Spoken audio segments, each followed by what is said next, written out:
जय हिंद दोस्तों, त्यागी trading tips में आपका स्वागत है।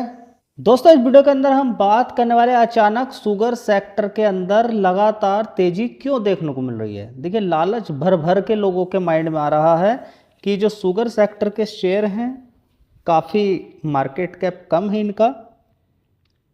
इनके अंदर जो भयानक तेजी देखने को मिल रही है शेयर्स के अंदर, क्या हम खरीद लें। मैं आपसे फिर बता देता हूँ, रेलवे सेक्टर के अंदर भी इसी तरह की तेज़ी बनी थी। कभी फर्टिलाइजर सेक्टर के अंदर भी तेज़ी बनती है, कभी आईटी सेक्टर के अंदर तेज़ी बन जाती है, केमिकल सेक्टर के अंदर तेज़ी बन जाती है। अलग अलग सेक्टर हैं जिनके अंदर तेज़ी आपको देखने को मिल जाती है, लेकिन इसका ये बिल्कुल भी मतलब नहीं है कि आप तेज़ी में किसी शेयर को खरीदें। आपको गिरावट पे ही खरीदना चाहिए। तेज़ी की वजह तो आप जान लीजिए, लेकिन शेयर को गिरावट पर ही खरीदें। तेज़ी बन जाए इसका मतलब जानते हो क्या है? क्या इसका मतलब ये है कि बड़ा प्लेयर माल बेचेगा।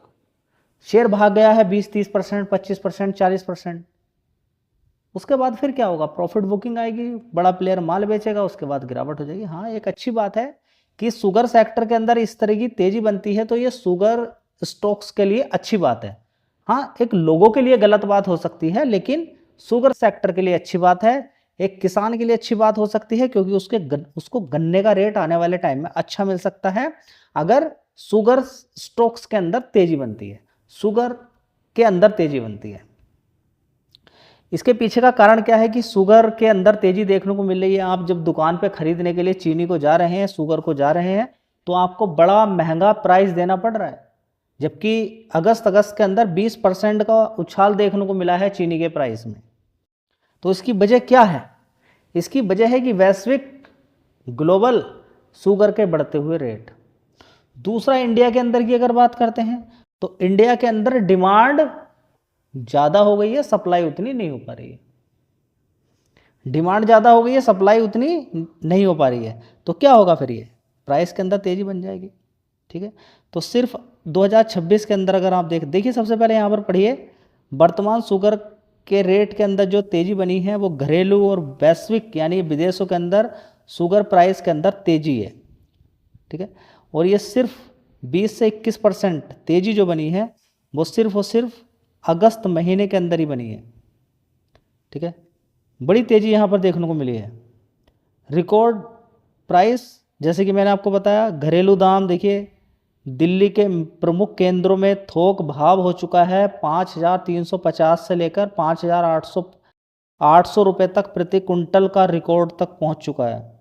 वैश्विक दाम में भी बहुत बड़ा उछाल देखने को मिला है, 14 महीने के उच्चतम स्तर पे उससे भी और ज़्यादा पहुँच चुका है।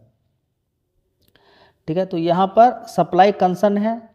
ठीक है, इसके पीछे के और भी बड़े कारण हैं जो कि आपको समझ में आ जाना चाहिए। इसके पीछे का सबसे बड़ा एक कारण ये भी है कि आने वाले टाइम में और बड़ी डिमांड होने वाली है। किस चीज़ को लेके? अब त्योहारों का सीजन आने वाला है इंडिया के अंदर। ये त्योहारों का सीजन पहले भी आता था, लेकिन शुगर पर इतनी ज़्यादा मार नहीं कह सकते, इतना ज़्यादा उछाल देखने को नहीं मिलता था। मिठाइयों की बिक्री इस समय दीपावली से लेकर रक्षाबंधन से लेकर लगातार आपको मिठाइयों की बिक्री होती नजर आएगी। रक्षाबंधन आने वाला है, प्रिपरेशन तो मिठाई वाले तो पहले ही चीनी खरीद खरीद के रखेंगे, नहीं तो उनका रक्षाबंधन पर क्या फ़ायदा होगा? फिर कोई इतना फ़ायदा देखने को नहीं मिलेगा उनका। ठीक है, इथेनॉल पॉलिसी के अंदर यहाँ पर आप देखेंगे E20 आ चुका है, पहले E5 था, तो उसमें क्या होगा? ये सब चीनी से ही बन रहा है, तो जितनी भी शुगर वाली कंपनियां थी उनको फ़ायदा देखने को मिल रहा था। क्या? इथेनॉल को विदेशों में बेचिए। ठीक है, लेकिन अगर हम यहाँ पर बात करते हैं तो शुगर की डिमांड तो विदेशों के अंदर भी अच्छा दाम भी मिलता है, लेकिन इंडिया के अंदर अभी क्या हुआ? इथेनॉल की वजह से शुगर कंपनियों ने मुनाफा जबरदस्त कमाया है और चीनी का उत्पादन इतना नहीं हो पाया। ये पहले से ही था, ये सारी चीजें होनी थी। तो क्या मिला? हमने प्राइस मेंटेन कर लिए पेट्रोल के, लेकिन शुगर के तो यहां पर और ज्यादा उछाल हो गया। देखिए, किसी के पास गाड़ी नहीं है, एक गरीब इंसान के पास हो सकता है गाड़ी ना हो, गाड़ी भी हो तो वो उतना ज़्यादा नहीं चलाता हो, लेकिन चीनी ऐसी चीज़ है कि हर किसी को, अब तो क्या है, ये खतरा हर घर में पहुंच गया है। इथेनॉल बनने से पहले गाड़ियों पर ही सारा था खेल। ठीक है, लेकिन अब हर घर में इस चीज़ का होगा। ऐसा नहीं कि देखिए बढ़ना नहीं चाहिए, शुगर के रेट बढ़ेंगे तभी तो किसान को गन्ने का रेट ठीक मिलेगा। ये कोई देखिए किस चीज़ के रेट नहीं बढ़ रहे हैं, अगर हम सिर्फ एक चीज़ को लेकर बैठ जाए, हाँ इसी चीज़ के दाल के रेट नहीं बढ़ रहे, चावल के रेट नहीं बढ़ रहे, सब चीज़ों के रेट बढ़ रहे हैं, मोबाइल से लेकर सारी चीज़ें आप जाइए, गाड़ियों के रेट बढ़ रहे हैं, हर चीज़ के रेट बढ़ रहे हैं। तो यहाँ पर अगर शुगर के रेट बढ़ जाए तो क्या दिक्कत होनी चाहिए किसी को? कुछ भी नहीं दिक्कत होनी चाहिए, क्योंकि यहाँ पर शुगर के रेट यहाँ पर डायरेक्टली मैं प्रोपोर्शनल किसके कर रहा हूँ? किसान। क्योंकि शुगर वैसे तो नहीं कि बिखरा कहीं पे, नहीं, गन्ने से बनेगा, और शुगर के प्राइस अगर अच्छे जाएंगे तो फिर किसान को मिलेगा। होने दीजिए, एक चीज़ को झेलिए आप, ठीक है। तो आप कहेंगे कि ये तो गड़बड़ है, हम कैसे झेलें? झेलिए, मोबाइल इतना महंगा लेते हैं तो इसको भी झेलना पड़ेगा, ठीक है। फिलहाल ये ड्यूटी सरकार की है, सरकार को इन सारी चीज़ों पर ध्यान देना चाहिए। एक दूसरा तरीका ये भी है कि शुगर को सस्ते दाम पर बेचा जा सकता है मार्केट में, शर्त की सब्सिडी दी जाए। किसको? जितनी भी शुगर वाली कंपनियां हैं उनको पैसा दीजिए आप, उनको कुछ और छूट दीजिए, विदेशों से पैसा कमाने का मौका दीजिए, तो वो मेंटेन करके रखेंगी और गन्ने के प्राइस भी अच्छे उनको मिल देंगी किसानों को, ठीक है। लेकिन शुगर मिल को फ़ायदा तो होना चाहिए ना। ये सारा खेल सरकार का है, सरकार को इस पर ध्यान देना चाहिए। अभी यहाँ पर यही है कि इंपोर्ट ड्यूटी को कट किया गया है, ये एक और ज़्यादा दिक्कत हो गई कि क्या हो गया, इंडिया के अंदर शुगर की कमी हो गई। क्या कमी होगी तो वो चीज़ें बढ़ेंगी, उसके दाम बढ़ेंगे, समझिए। इंपोर्ट मतलब बाहर से हमें मंगाना पड़ रहा है, तो क्या हालत हो गई है हमारी कि हमें शुगर, चीनी बाहर से मंगानी पड़ रही है। तो दोस्तों यहाँ पर आप देख सकते हैं धामपुर शुगर मिल्स लिमिटेड, यहाँ पर 176 रुपये का भाव यहाँ पर देखने को मिल रहा है। 4.5% की तेजी तो कुछ ज़्यादा ही थी। यहाँ पर आप देख सकते हैं 181 रुपये से गिरा हुआ है, तो 8-10% की तेज़ी यहाँ पर थी। लेकिन एक महीने का चार्ट पैटर्न आप देखेंगे और इस प्राइस से आप 135 रुपये के हिसाब से आप कैलकुलेशन करेंगे तो आप पाएंगे कि 30%, 31% की तेज़ी यहाँ पर देखने को मिल रही है। तो भयंकर तेज़ी यहाँ पर देखने को मिल रही है। 5 दिन के अंदर भी आप देखेंगे 8-8, 9-9% की तेज़ी देखने को मिल रही है। दोस्तों अगला शेयर है रेणुका शुगर लिमिटेड। देखिए ज़बरदस्त तेज़ी बनी थी और 25 रुपये 80 पैसे तक शेयर पहुंच चुका था। एक महीने के अंदर देखते हैं तो इस शेयर के अंदर भी ज़बरदस्त तेज़ी आपको देखने को मिल रही है, 21 रुपये से इतना, और ये भी लगभग 12% की तेज़ी है। 5 दिन के अंदर देखेंगे ज़बरदस्त तेज़ी है, 6 महीने के अंदर आप देखेंगे बड़ी गिरावट है। तो धीरे धीरे जो शेयर नहीं भाग रहे थे उनके अंदर भी अच्छा उछाल देखने को मिला है। दोस्तों अगली कंपनी है द्वारिकेश शुगर इंडस्ट्री लिमिटेड। 48 रुपये का शेयर है। आज ही देखिए 8.5% की तेज़ी देखने को मिल रही है और तेज़ी ज़्यादा थी, 49 रुपये से गिरा है नीचे की साइड में। एक महीने के अंदर देखिए नीचे की साइड से 36 रुपये तक ये शेयर गया था और तेज़ी बन गई 32% की। इसके अलावा एक शेयर नहीं है, काफ़ी सारे शेयर्स हैं। दोस्तों अगला शेयर है Dalmia Bharat sugar industry limited. 472 रुपये का भाव है और पास्ट 1 मंथ में 30% की तेज़ी देखने को मिली है।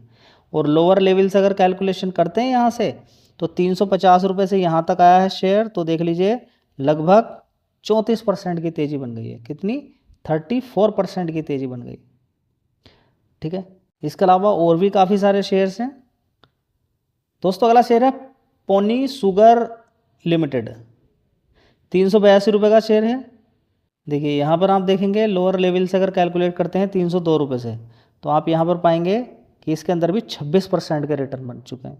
इसके अलावा बलरामपुर चीनी है, काफ़ी सारे शुगर्स के शेयर्स हैं, उन पर आप चाहो तो ध्यान लगा सकते हो। दोस्तों अगला शेयर है मबाना शुगर लिमिटेड। यहाँ पर आप देखेंगे कि गिरावट भी हुई है। यहाँ पर तेज़ी बनने के बाद सरकार पूरी कोशिश कर रही है कि किसी ना किसी तरीके से इन प्राइस को कंट्रोल किया जाए, ठीक है। यहाँ पर आप देख सकते हैं तो देखिए 22% की तेज़ी बन गई है और 6 महीने में तो हद ही पार कर दी है।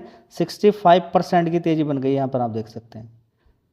पास्ट 6 मंथ में तो तेज़ी बन जाए तो खरीदना है क्या? नहीं, रीजन जानना है, ठीक है, लेकिन गिरावट पर ही खेल करना है। आपको तो मालूम नहीं था कि इतनी तेज़ी बन सकती है, ठीक, लेकिन ध्यान लगाना चाहिए, तेज़ी तो बनती है। देखिए जहाँ पर आप देखेंगे एल्युमिनियम सेक्टर के अंदर तेज़ी बन जाती है, आयरन सेक्टर, स्टील सेक्टर के अंदर तेज़ी बन जाती है, सिल्वर के अंदर आप देखेंगे कितनी तेज़ी बनी, गोल्ड के अंदर कितनी अचानक तेज़ी बन गई है, तो फिर शुगर सेक्टर कैसे बच जाएगा जब आलू प्याज के अंदर इतनी तेज़ी बन जाती है, ठीक है। तो चाहो तो इस पर भी आप फोकस कर सकते हो, सेक्टर पे ध्यान लगाइए। गिरावटें होती रहती हैं, अभी तेज़ी बनी है, हो सकता है गिरावट हो जाए, इन फ्यूचर के लिए आपको फोकस कर लेना चाहिए, क्योंकि इस तरीके से शुगर के प्राइस बढ़ेंगे तो इन कंपनियों की अर्निंग आगे आने वाले टाइम में बढ़ सकती है। तो रिजल्ट अच्छे आएंगे तो शेयर के अंदर उछाल देखने को मिल जाता है।